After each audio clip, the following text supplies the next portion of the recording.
Today we have an exciting topic that is sure to benefit everyone, whether you're a professional or just wanting to improve your communication skills. Hi, I'm Shagun Agarwal. Welcome to my channel, and in this video we are going to talk about 6 strategies that will help you amp up your public speaking skills, and these strategies are meant specially for beginners. If you are starting in this journey of becoming a better speaker, better communicator, then try to understand one thing, and that is every person in this world starts from somewhere. Even a person who has 1 million followers started from 0 followers, and everyone has their own journey to begin with. So in whatever stage or in whatever area you are in your life, take small measurable steps, understand and accept the current situation. It's okay if you're a beginner. It's not a big deal. Everyone started as a beginner. Every expert was once a beginner who had to go the extra mile to become an expert. No one is born skilled. No one is born learning all the skills that we imbibe in ourselves in our life. Learning is life, and we all can pick from wherever we are in life. So if you're excited about the content, about the strategies that I'm going to share with you, which will take you from the beginner level to the expert level, please do subscribe to the channel so I know that you appreciate the content, and that motivates me to prepare more of such videos. So without much ado, let's begin with the first strategy. The first strategy is knowing your audience is extremely important as a speaker. Suppose you're giving a presentation in your office space, then you need to understand what is the age group, what is the interest, and what is the demographics of your audience. A study conducted by the University of Queensland found that speakers who adapted their content to the audience were perceived as more credible and persuasive. When you're a beginner, you start small. So you start speaking in front of a small group of crowd, be it your friends group or be it your family group. The content that you will use in front of your friends or the content that they will relate to will not be the same content that your family members will relate to. Suppose you're talking to a small group of friends, you're speaking, you're giving a speech in front of them, you're giving the example of the communication between a student and a teacher. Then those group of friends will relate to that topic, but the same content will not be relatable to family members. So knowing your audience is very important for success in the public speaking space. The second is structuring your speech. The idea is to make sure that you don't have to memorize your speech. So what you can do is you can remember the key points and then focus on those key points while just talking about those important points, and the sub points will follow automatically. What those 3 key points could be?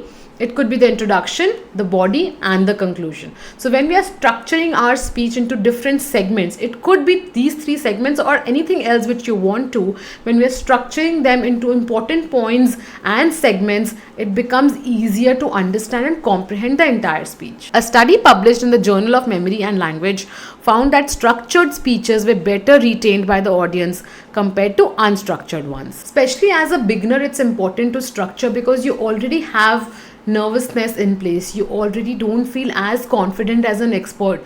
You haven't practiced as much as an expert. So if you structure out the speech, you get more confidence to keep remembering those points, keep speaking them, and the flow will be there in your speech. So a strong introduction with a hook, a body that covers the main points, and the conclusion that concludes the main points which you want the audience to take away with them. The third is very cliched, but it's very important, and that's practice. That's not just important in the field of public speaking, but in any other field. The more we practice, the more we let our brain muscles work in our favor, the more we are able to remember the key points, and the more confident we feel. Researchers from the University of Hertfordshire found that speakers who practiced their presentation at least 5 times before delivering them showed a significant improvement in their confidence and delivery. The fourth strategy is non-verbal communication. We feel that what we are talking, the words we are using is more important, but research says that non-verbal communication is more important, in fact 93% more important than verbal communication. So body language, gestures, and facial expressions play a major role when we are public speaking. A study conducted by Albert Mahribin revealed that non-verbal cues carry 55% of message impact, while words account for only 7%. Tone of the voice contributes to the remaining 30%. That is why it is said that a person who starts speaking in front of a crowd even starts communicating with the audience before speaking even a word. So even before you speak a word, you start communicating with the audience through your body language. The way you enter the stage, what your body language is, what your posture is, what your eye contact is, how you smile, and so on. The fifth technique or strategy is managing nervousness. Understand that pretty much everyone in the world is scared of public speaking. To come in front of the stage and speak in front of a crowd is glossophobia, which is a very normal fear that most people experience. But too much of fear can hamper your progress and can prevent you even to come onto the stage. And that becomes a detrimental point. A study published in the Journal of Communication Education showed that participants who used relaxation techniques before their speeches reported lower levels of anxiety and higher levels of perceived competence. So what are the 3 relaxation techniques that I would like to suggest? First is, whenever you're getting onto the stage, start practicing deep breathing exercises that will help you calm you down. Secondly, visualizing yourself as giving perfect speech in front of the audience. When we visualize, we gain the confidence that if we can visualize, we can really live the moment. Third is doing a power pose. A power pose is like this: when you're standing in a powerful body position, which in itself boosts confidence and positive hormones in our brain. The sixth is using visual aids. The more visual aids we use, the better we are able to capture the attention of the audience. Research from the University of New South Wales found that visual aids used in conjunction with spoken words can increase the audience retention of information by up to 65%. Use visual aids sparingly and ensure they complement your speech.